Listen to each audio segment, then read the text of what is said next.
Hi everyone, my name is Fiona.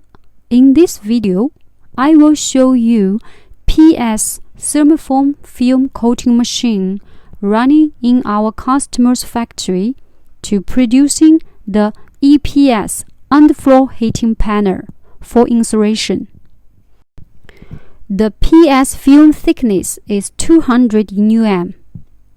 The underfloor heating panel size is 1350 by 850 mm. Thickness is 40 mm. Density is 20 kg per cubic meter. The production speed is 24 seconds per panel.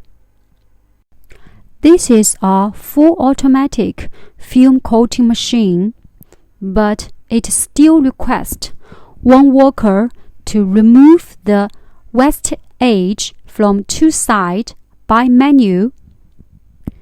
For the semi-automatic film coating machine, it needs to remove the west edge from the full side. For more information about this Thermoform film coating machine, you can leave a comment below or contact with me by email.